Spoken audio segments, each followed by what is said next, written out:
कहानी की शुरुआत में हम बहुत ही ड्रामा चर्च देखते हैं, जहां पर दो सिस्टर एक चाबी लेकर रूम की तरफ बढ़ रही थी। तभी जाते हुए सिस्टर ओना मैरी को उस रूम में जाने से मना करती है, क्योंकि वहां पर एक बहुत ही खौफनाक आत्मा कैद थी। लेकिन मैरी ये कहते ही उस रूम के अंदर चली जाती है कि हमें ये काम करना होगा, जिसे सुनते ही सिस्टर ओना मैरी के जाने के बाद प्रार्थना करने लगती है। तभी प्रार्थना करते वक्त सिस्टर मैरी रूम से बाहर निकलकर ओना को चाबी देते ही वहां से भागने का कहती है, क्योंकि उस आत्मा को बाहर निकलने के लिए एक बॉडी की जरूरत थी। जिसे देखते ही वो आत्मा मैरी को अंदर खींच लेती है। ओना ये देखते ही चाबी उठाकर वहां से भाग जाती है और रूम में आकर डोर बंद कर देती है। लेकिन वो आत्मा ओना के पीछे आकर दरवाजा को खोल देती है, जिसे देखते ही सिस्टर ओना रस्सी उठा लेती है और उसे अपने गले में डालकर विंडो से जंप कर देती है। सुबह होते ही फ्रेंची जब जरूरी सामान देने के लिए चर्च में आता है तो उसे गेट पर ओना की लाश लटकी हुई नजर आती है, जिसे कौवे खा रहे थे। फ्रेंची ये देखते ही बहुत ज्यादा डर जाता है। इसके बाद हम फादर बार्क को देखते हैं, जिन्हें चर्च वालों ने इस केस को सॉल्व करने के लिए बुलाया था। जिसके बाद सभी प्रीस्ट फादर बार्क को फाइल देकर एक लड़की के बारे में बताते हैं जो इस केस को सॉल्व करने में उसकी मदद करेगी। फादर बार्क ये सुनते ही सिस्टर आयरीन को अपने साथ लेकर फ्रेंची के घर पहुंच जाता है। यह वही लड़का था जिसने ओना की डेड बॉडी को चर्च से बाहर लटका हुआ देखा था। वहां पहुंचते ही फादर बार्क फ्रेंची से इस सब के बारे में पूछने लगता है, जिसे सुनता ही फ्रेंची उन्हें बताता है कि वो हर महीने जरूरी सामान लेकर चर्च में जाता था। तब भी उसे वहां पर ओना की लाश नजर आई। बार्क ये सुनते ही फ्रेंची को अपने साथ वहां पर ले जाने का कहता है, लेकिन फ्रेंची काम में मसरूफ होने की वजह से उन्हें मना कर देता है। तब भी आयरीन के कहने पर फ्रेंची उनकी बात मान जाता है, क्योंकि वो थी ही इतनी खूबसूरत। इसके बाद फ्रेंची उन्हें अपने साथ एक घोड़ा गाड़ी में बिठा कर रवाना हो जाता है, लेकिन वहां तक जाने का सफर बहुत ही सुनसान था। तब भी आगे रास्ता खराब होने की वजह से वो तीनों घोड़े से उतरकर पैदल चलने लगते हैं। रास्ते में सिस्टर आयरीन के पूछने पर बार्क उसे बताता है कि चर्च वालों ने उसे यहाँ पर यह चेक करने के लिए भेजा है कि क्या अब तक यह इलाका महफूज है या नहीं। तभी वहाँ पहुंचते उन्हें चारों तरफ होली क्रॉस नजर आते हैं, जिन्हें देखकर बार्क फ्रेंची से ओना की लाश के बारे में पूछने लगता है कि वो कहाँ है। फ्रेंची ये सुनते ही उन्हें आइस हाउस में ले आता है, जहाँ पर उसने सिस्टर ओना की लाश को रखा था। अंदर जाते ही फ्रेंची लाश को देखकर डर जाता है, क्योंकि उसने बॉडी को बिठाने की बजाय लिटा कर रखा था। इसके बाद फादर बार्क लाश का मुआयना करने लगता है तो उसे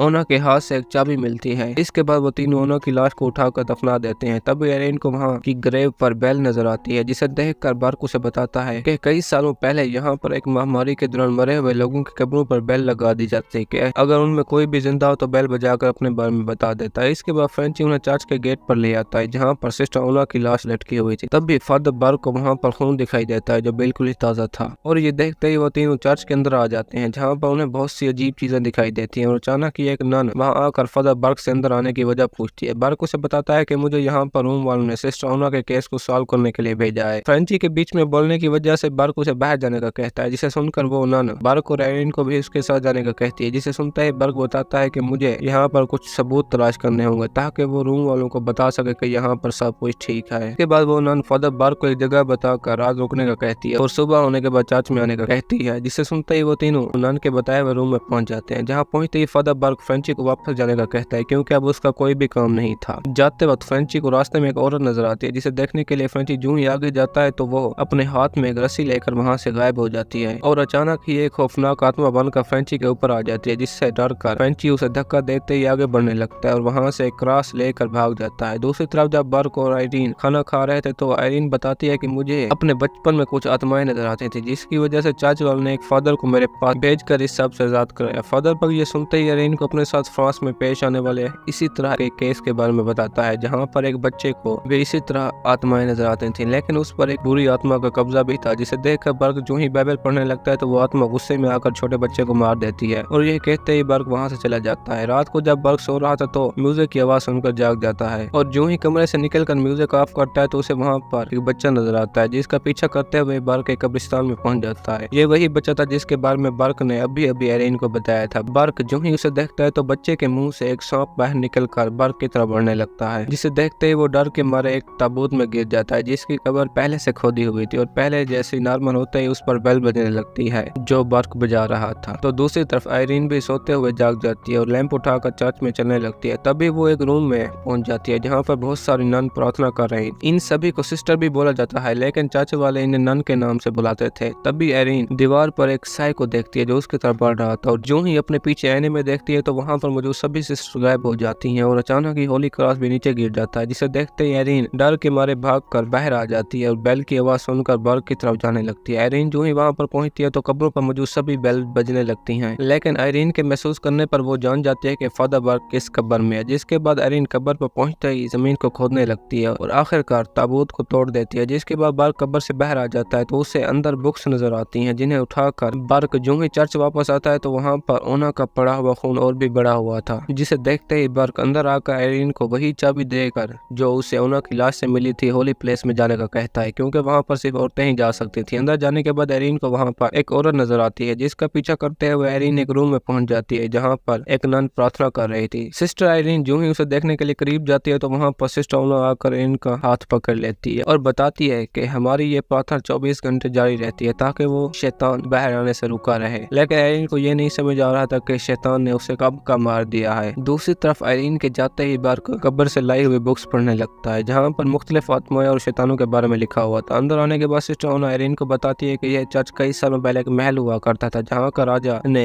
काले जादू के इस्तेमाल से बहुत से लोगों की बलि देकर शैतानों को बुलाने के लिए एक रास्ता खोलने की कोशिश की, जिसके खुलते ही वो शैतान बाहर आने लगा। लेकिन ठीक उसी वक्त चर्च वालों ने आकर राजा को मार दिया और शैतान के बाहर आने वाले रास्ते के अंदर होली ब्लड डालकर उसे बंद कर दिया और इस महल को अपनी पनाह में लेकर एबी का नाम दिया, जिसके कुछ साल गुजरते ही एबी पर बम ब्लास्ट होने की वजह से वो रास्ता वापस खुल गया और वो शैतान बाहर निकलकर एक नन की शक्ल में घूमने लगा। तभी एबी में गेट लॉक होने की वजह से सिस्टर ओना रात गुजारने के लिए आयरीन को एक रूम में ले आती है और खुद प्रार्थना करने के लिए वहाँ से चली जाती है। दूसरी तरफ बर्क भी गेट लॉक होने की वजह से एबी का नक्शा उठाकर अंदर जाने का दूसरा रास्ता ढूंढने लगता है तो उसे वहाँ पर किसी की आवाज सुनाई देती है, जिसे देखने के लिए बर्क जो ही आगे जाता है तो वहाँ पर सिस्टर को देखकर बर्क उससे ओना के पास मिली हुई चाबी के बारे में पूछने लगता है। लेकिन वो सिस्टर बर्क को यह कहकर खामोश हो जाती है कि सिस्टर आयरीन अब वापस नहीं आएगी। यह सुनकर बर्क जो ही उसे देखने लगता है तो उससे एक हाथ निकलकर बर्क को पकड़ लेता है, जिसके गिरते ही वो सिस्टर भी गायब हो जाती है। तो दूसरी तरफ आयरीन भी अपने रूम में एक नन को बैठा हुआ देखती है जो अचानक ही अपने गले में रस्सी डालकर विंडो से जंप कर देती है, जिससे हमें मालूम हो जाता है कि ये वही रूम था जिसकी विंडो से उन्होंने जंप लगाकर खुद को फांसी दी थी। लेकिन आयरीन को इस सब के बारे में कुछ भी समझ नहीं आ रहा था और लैंप लेकर उसी रास्ते पर जाने लगती है जहाँ से कहानी के शुरू में ओना और मैरी गुजरी थी। तभी दरवाजा खुलते आयरीन के सामने एक आत्मा आ जाती है। आयरीन उसे देखते ही डर के मारे वहाँ से भागने लगती है। तभी सिस्टर ओना पीछे से आकर उसे पकड़ लेती है और आयरीन को अपना सामान लाकर प्रार्थना करने का कहती है, जिसे सुनकर आयरीन जो ही रूम में आती है तो उसे वहाँ पर एक नन नजर आती है जो प्रार्थना कर रही थी और एक डेड बॉडी भी नजर आती है जिसे शैतानी आत्मा ने मार दिया था। दूसरी तरफ जब बर्क रास्ता ढूंढ रहा था तो उसे दोबारा उसी बच्चे की आवाज सुनाई देती है जिसकी बाइबल पढ़ने से जान चली गई थी और अचानक ही वो बच्चा सामने आकर बर्क को पकड़ लेता है। लेकिन बर्क उससे छुड़ाते ही वहाँ से भागकर एक रूम में आ जाता है और उसे लॉक कर देता है। तभी बर्क को फ्रेंची की बताई हुई बात याद आ जाती है, जिसके बाद वो डिलीवरी वाले रास्ते से अंदर जाने लगता है। उसे वहाँ पर एक बेल नजर आती है जिसे देखकर बर्क जो ही आगे बढ़ता है तो उसके सामने एक भयानक आत्मा आ जाती है और जो ही बर्क की तरफ बढ़ने लगती है तो पीछे से फ्रेंची आकर उसका सर काट देता है, क्योंकि शहर पहुंचते फ्रेंची जान गया था कि आयरीन और बर्क की जिंदगी को खतरा है। आयरीन जब सिस्टर की डेड बॉडी देख रही थी तो वहाँ पर बहुत सारी नन आकर आयरीन को प्रार्थना करने का कहती हैं और सभी एक साथ मिलकर प्रार्थना करने लगती हैं और अचानक ही एक जोरदार झटके से आयरीन के अलावा वहाँ पर मौजूद सभी नन्स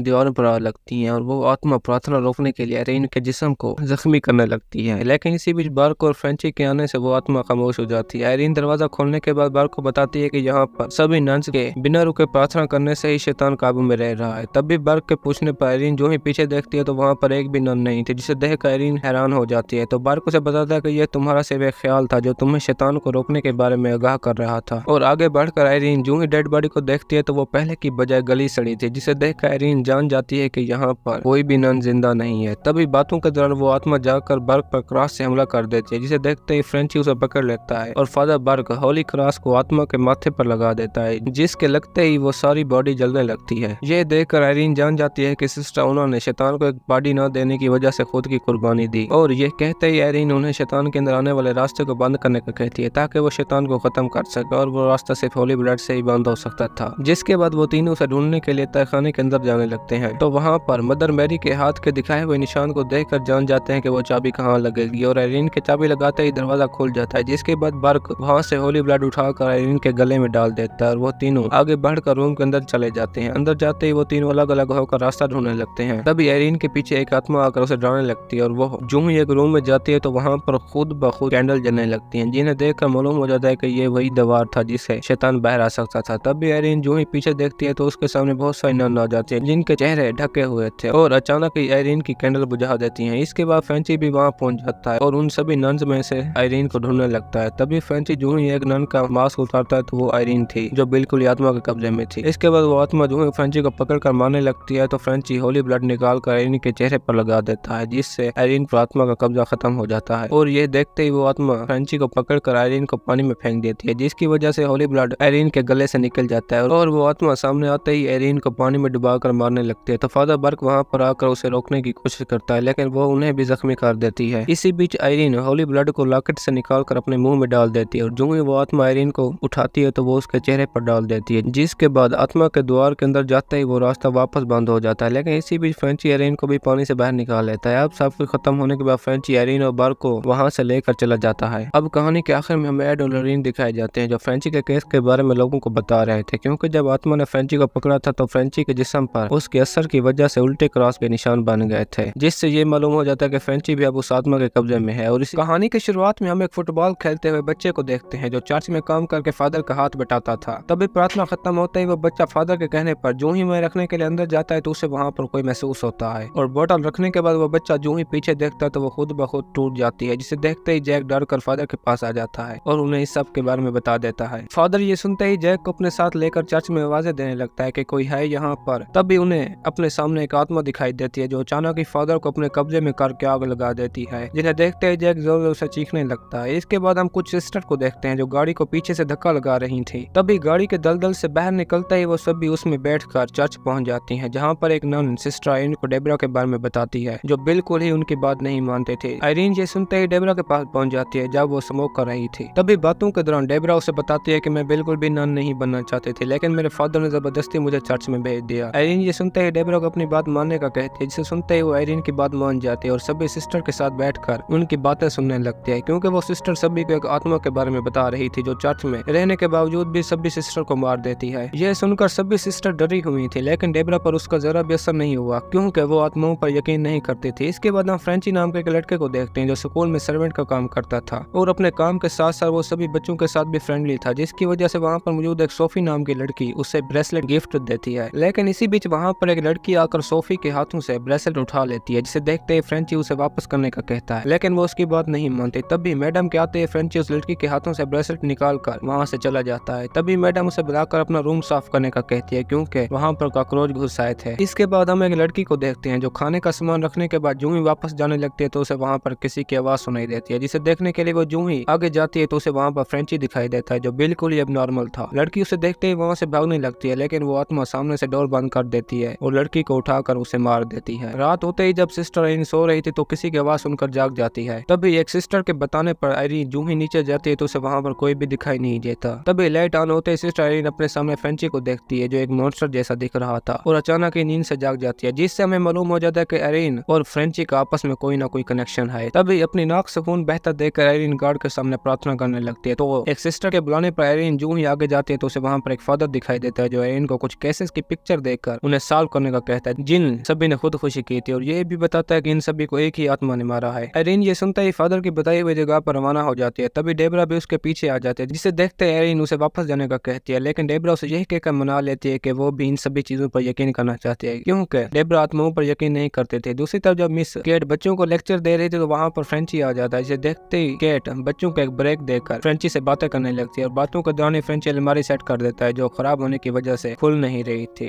तभी फ्रेंची अलमारी के खुलते ही वहाँ से चला जाता है। तो दूसरी तरफ जब सोफी रूम में बुक्स रखने जाती है तो वहाँ पर कुछ लड़कियां आकर सोफी को तंग करने लगती है। ये वही लड़कियां थी जिन्होंने पहले भी सोफी को तंग किया था और वो सोफी को अपने साथ लेकर रूम में पहुंच जाती है जहाँ जाना मना था। तभी अंदर जाते ही एना सोफी को शैतान की कहानी सुनाकर सामने मिरर पर देखने का कहती है और किसी भी सूरत में पीछे मत देखना कहकर वहाँ से चली जाती है। तभी मिरर में देखते ही सोफी बहुत ज्यादा डर जाती है और जो ही दरवाजे की तरफ भागने लगती है तो वो लड़कियां सोफी के सामने दरवाजा बंद कर देती हैं, जिसकी वजह से सोफी अकेली रह जाती है। तो सोफी को अंदर वही आत्मा दिखाई देती है जो सभी को मार रही थी, लेकिन इसी भी फ्रेंची वहाँ आकर सोफी को बाहर निकाल लेता है और लड़कियों पर गुस्सा होकर उन्हें वहाँ से भगा देता है। तभी वहाँ पर सोफी के मोम भी आ जाते हैं और वो सोफी को अपने साथ ले जाते हैं। तो दूसरी तरफ आयरीन भी फादर के बताए हुए चर्च में पहुंच जाती है जो बिल्कुल ही वैरान था। तभी आयरीन को वहाँ पर एक फादर की जली हुई बॉडी दिखाई देती है जिसे कहानी के शुरू में आत्मा ने जलाया था। तो इसी बीच वहाँ पर मौजूद एक सिस्टर आयरीन को एक लड़के के बारे में बताती है जो फादर की मौत के बाद वहाँ से चला गया था, जिसके नाम बताता ही आयरीन जान जाती है कि वो लड़का फ्रेंची है क्योंकि आयरीन पहले भी उससे मिल चुकी थी और यह भी जानती थी कि वो आत्मा फ्रेंची के अंदर है। तो दूसरी तरफ हम सोफी को स्कूल में देखते हैं जिसे अकेला देखकर सोफी की मम्मी से बातें करने लगती है। तभी बातों के दौरान मिस केट वहाँ से चली जाती है, जिसकी वजह से सोफी को वहाँ पर किसी की आवाज सुनाई देती है। सोफी उसे देखने के लिए जूं ही आगे जाते तो उसे वहाँ पर अपनी मोम की आवाज सुनाई देती है, जिसे देखने के लिए सोफी जूं ही डोर ओपन करती है तो उसके सामने एक आत्मा आ जाती है। लेकिन इसी बीच मिस केट के अंदर आने की वजह से वो आत्मा गायब हो जाती है, लेकिन उसका निशान दीवार पर रह जाता है। दूसरी तरफ जब आयरीन होटल में रूम बुक कर रहे थे तो कुछ महसूस बेहोश होने की वजह से जूं ही बाहर आती है तो उसे वहाँ पर जैक नजर आता है, जिसने कहानी के शुरू में फादर को जलता हुआ देखा था। तभी आयरीन उससे फादर के बारे में पूछने लगती है, जिसे सुनते ही वो लड़का फुटबॉल खेलते ही वहाँ से चला जाता है और आयरीन भी ये देखकर उसका पीछा करने लगती है, लेकिन वो बच्चा अचानक ही वहाँ से गायब हो जाता है। तभी पीछा करते वक्त आयरीन एक ऐसी जगह पहुंच जाती है जहाँ पर सारी बुक्स स्टैंड पर रखी हुई थी। तब भी वहाँ पर मौजूद सभी बुक्स के पेजेस चेंज होने लगते हैं और अचानक ही सभी के साथ मिलने पर एक आत्मा की शक्ल बन जाती है, जिसे देखते ही आयरीन बहुत ज्यादा डर जाती है और जो ही पीछे देखती है तो वो आत्मा उसे पकड़ लेती है। तभी आयरीन अपने ख्याल में एक लड़की को देखती है जिसकी आंखों के अंदर रोशनी थी और वो आयरीन को एक बॉक्स दिखाती है, लेकिन आयरीन इसके बारे में कुछ भी नहीं जानते थे कि वो क्या चीज है। इसके बाद हम आयरीन को रोड पर बेहोश देखते हैं, जहाँ पर सिस्टर डेबरा के पहुंचते वो आयरीन को अपने साथ होटल में ले आती है और आयरीन के होश में आते ही उससे इस सब के बारे में पूछने लगती है। आयरीन उसे बॉक्स के बारे में बताने लगती है, जिसे सुनकर डेबरा आयरीन को जैक की तरफ से दी हुई तस्वीर देती है, जिसे देखते आयरीन को वहाँ पर एक निशान नजर आता है, जिससे आयरीन जान जाते हैं कि इन सभी लोगों को मारने वाली एक ही आत्मा है, क्योंकि आयरीन के पास भी इसी तरह का एक निशान वाली पिक्चर थी और यह भी जान जाती है कि वो आत्मा फ्रेंची की बॉडी पर कब्जा करके इधर उधर घूम रही है ताकि वो बॉक्स को ढूंढ सके और उसके मिलते ही वो फ्रेंची को भी मार देगी। तो दूसरी तरफ हम स्कूल की प्रिंसिपल को देखते हैं, जो अपने बेटे की डेथ के बाद तस्वीर के सामने प्रार्थना कर रही थी। तब भी उसे किसी की आवाज सुनाई देती है, जिसे देखने के लिए मैडम जो ही टॉर्च लेकर आगे जाती है तो उसे वहाँ पर फ्रेंची दिखाई देता है, जो बिल्कुल ही डरा हुआ था। तो मैडम उसे अपने रूम में जाने का कहती है। तभी फ्रेंची के जाते ही मैडम रूम खोलकर अंदर चले जाते हैं तो उसे वहाँ पर किसी बच्चे की आवाज सुनाई देती है और वो उसे देखने के लिए आगे जाते हैं तो उसे वहाँ पर अपना ही बच्चा दिखाई देता है, जिसके पीछे आत्मा खड़ी हुई थी और वो अचानक ही अपनी मुंह को मारने लगता है, जिसकी वजह से नीचे गिरते ही मैडम के अंदर हुक चला जाता है और उनकी मौत हो जाती है। सुबह होते ही जब मिस कैट क्लासरूम में जा रहे थे तो उसे वही डोर खुला हुआ नजर आता है जिसमें जाना मना था, जिसे देखने के लिए मिस कैट जो ही अंदर जाती है तो मैडम की लाश देखकर बहुत ज्यादा डर जाती है और पुलिस वालों को बुलाकर बॉडी पोस्टमार्टम के लिए भेज देती है। सोफी के न मिलने पर कैट फ्रेंची से उसे ढूंढने का कहते हैं। इसे सुनकर फ्रेंची सोफी के पास पहुंच जाता है, क्योंकि वो सोफी के हर सीक्रेट जगह के बारे में जानता था। तब भी सोफी उसे बताती है कि यहाँ पर कुछ तो बुरा हो रहा है, क्योंकि सोफी ने भी उसी आत्मा को देखा था जिसने अभी अभी मैडम को मारा है। ये सुनते ही फ्रेंची उसे हौसला देकर वहाँ से ले जाता है। दूसरी तरफ आयरीन भी जान जाते हैं कि इस निशान के बारे में हमें सिर्फ एक ही आदमी बता सकता है और वहाँ पहुंचते वो आदमी बताता है कि यह निशान सेंट लूसी की फैमिली का है, जिसे लड़ाई के वक्त काफिरों ने मारकर उसकी आंखें निकाल दी थी, क्योंकि उनके अंदर बहुत ही ज्यादा पावर है। जिसे सुनकर आयरीन जान जाते हैं कि वो आत्मा भी इन्हीं को ढूंढ रही है ताकि वो इनकी पावर से पूरी दुनिया पर हुकूमत कर सके। तभी आयरीन के पूछने पर वो आदमी उन्हें बताता है कि आज से कई सालों पहले ये आंखें जिस आदमी के पास भी थी उसने इन्हें एक चर्च में छुपा दिया ताकि कोई भी और आत्मा उन्हें ढूंढ ना सके। जिसके बारे में जानने के बाद वो आदमी आयरीन को बताता है कि आज वो चर्च एक स्कूल है। ये वही स्कूल था जिसके अंदर फ्रेंची काम करता था, लेकिन वहाँ पर कोई भी नहीं जानता था कि यहाँ पर सेंट लूसी की आंखें हैं। आयरीन ये सुनते ही गाड़ी में बैठकर स्कूल की तरफ रवाना हो जाते हैं। तो दूसरी तरफ जब फ्रेंची सोफी के साथ डांस कर रहा था तो वो अपनी मोम को भी फ्रेंची के साथ डांस करने का कहती है। इसे सुनते ही कैट उसकी बात मान जाती है, क्योंकि फ्रेंची उसका बहुत ही अच्छा दोस्त था। तभी कैट के साथ डांस करते हुए फ्रेंची टेबल पर गिर जाता है, जिसे देखते ही कैट को फ्रेंची की गर्दन पर उल्टा क्रॉस दिखाई देता है। आत्मा के सामने आते ही फ्रेंची दोनों को लेकर वहाँ से भागने लगता है। तो इसी बीच वहाँ पर आयरीन भी डेबरा के साथ आ जाती है। फ्रेंची आयरीन को देखकर बताता है कि वो आत्मा आज भी जिंदा है, इसलिए हमें यहाँ से भाग जाना होगा। आयरीन ये सुनते ही फ्रेंची को बताते हैं कि वो आत्मा कहीं और नहीं बल्कि तुम्हारे ही अंदर है। जिसे सुनते ही फ्रेंची पर आत्मा का असर होने लगता है और फ्रेंची वहाँ से चला जाता है, जिसे देखते ही आयरीन भी उसके पीछे जाकर उसे होली क्रॉस से रोकने लगती है। तो इसी बीच डेबरा वहाँ आकर फ्रेंची के सर पर रॉड मार देती है और फ्रेंची के बेहोश होते ही वो दोनों उसे चेन के साथ बांध देती हैं। तभी रूम दिखाने पर कैट उन्हें बताती है कि यहाँ पर जाना मना है। इसे सुनते ही वो अंदर आ जाती हैं और आंखों की जगह के सुराग ढूंढने लगती हैं कि फादर ने उन्हें कहाँ छुपाया होगा। सोफी ये सुनते ही उन्हें मिरर दिखाकर बताती है कि इसके अंदर एक शैतान रहता है, जिस पर सूरज की लाइट पड़ते ही मिरर में मौजूद भेड़ की आंख से लाइट निकलने लगती है। जिसे सुनते ही डेबरा रूम के पीछे जाकर मिरर पर टॉर्च की लाइट डालती है तो वहाँ से एक रेड लाइट निकल कर जमीन पर पड़ती है, जिसे देखते ही कैट और आयरीन उसे खोदने लगती हैं। तभी जमीन खोदते वक्त उन्हें वहाँ से सेंट लूसी की आंखें मिल जाती हैं जो एक बॉक्स में बंद थी। तो दूसरी तरफ वापस आते हुए डेबरा को एक बच्ची मिलती है जो बताती है कि मुझे ऊपर से किसी की आवाज सुनाई दी। जिसे सुनते ही डेबरा लाइट मारकर ऊपर देखने लगती है तो उसे वहाँ पर एक मॉन्स्टर दिखाई देता है, जिससे बच्ची की तरफ बढ़ता देखकर डेबरा भाग कर रूम लॉक कर देती है, जिसकी वजह से वो सभी बच्चियां जाग जाते हैं और डर के मारे एक रूम में छुप जाते हैं। तो उनमें से एक लड़की को शैतान अपनी तरफ खींचने लगता है, जिसे देखते ही डेबरा भाग कर उसे पकड़ लेती है। तो दूसरी तरफ फ्रेंची भी चेन तोड़कर रूम में पहुंच जाता है और आयरीन को पकड़कर मारने लगता है, जिसकी वजह से सेंट लूसी की आंखें नीचे गिर जाती हैं, जिन्हें देखते ही सोफी उन्हें उठाकर वहां से भाग जाती है। तभी फ्रेंची भी आयरीन को छोड़कर सोफी के पीछे जाने लगता है और उसी जगह पहुंच जाता है जहां पर सोफी छुपी थी, क्योंकि वो सोफी की हर जगह के बारे में जानता था। तो उसी वक्त सेंट लूसी की आंखों से लाइट देखकर फ्रेंची जो ही सोफी के करीब आता है तो आत्मा पर उसका असर होने लगता है। इसे देखकर सोफी वहां से भाग जाती है, लेकिन इसी बीच सारे चर्च की बेल्स नीचे गिर जाती हैं, जिनके गिरते ही सोफी लकड़ी के स्टैंड पर फंस जाती है। तभी पीछे से फ्रेंची आकर उसे खींचने लगता है, लेकिन सोफी उसे गिराकर ऊपर आ जाती है और आयरीन के मिलते हुए सोफी उसे आंखें दे देती है। तभी फ्रेंची जो ही उन पर हमला करता है तो आयरीन उसे आंखों की पावर से रोक लेती है, जिसकी वजह से फ्रेंची जख्मी होकर नीचे गिर जाता है। इसे देखते एरिन उसे मरा हुआ समझकर रोने लगती है, लेकिन इसी भी फ्रेंची जाकर एरिन के हाथों से आंखें ले लेता है और अपने अंदर एब्जॉर्ब कर लेता है। तो वो आत्मा फ्रेंची से बाहर निकलकर सभी के सामने आ जाती है और डेबरा के गले पर चेन बांध देती है। सोफी ये देखकर जो ही भागने लगती है तो वो आत्मा उसके भी सामने आ जाती है और डेबरा को छुड़ाते वक्त एरिन को भी हवा में उठाकर आग लगा देती है। तब भी आग लगते ही एरिन जोर जोर से चीखने लगती है, तो उसी वक्त एरिन को अपनी मोम की याद आ जाती है, जिसकी वजह से एरिन पर लगी हुई आग खुद ब खुद खत्म हो जाती है और एरिन के नीचे गिरते वो आत्मा सोफी के चारों तरफ सलाखें लगा देती है। और जो ही फ्रेंची उसे रॉड लेकर मारने लगता है तो एरिन और डेबरा सेंट लूसी को याद करके प्रार्थना करने लगती हैं, जिसकी वजह से चर्च में मौजूद सारे ड्रम से वाइन बहने लगती है जिनके अंदर होली ब्लड मिला हुआ था, और उसकी आत्मा पर लगते ही वो खुद आग में जल जाती है, जिसकी खत्म होती है हर चीज वापस पहले जैसी हो जाती है और सोफी भी अपनी मोम के पास पहुंच जाती है। अब फ्रेंची के अंदर से भी आत्मा का असर खत्म हो गया था, जिसकी वजह से सोफी उसके गले लग जाती है और फ्रेंची को अपनी मोम के साथ लेकर वहां से चली जाती है। और इसी हैप्पी एंडिंग के साथ हमारे आज की यह कहानी खत्म होती है। दोस्तों, अगर आपको हमारी कहानी पसंद आई हो तो वीडियो को लाइक और चैनल को सब्सक्राइब जरूर कीजिए।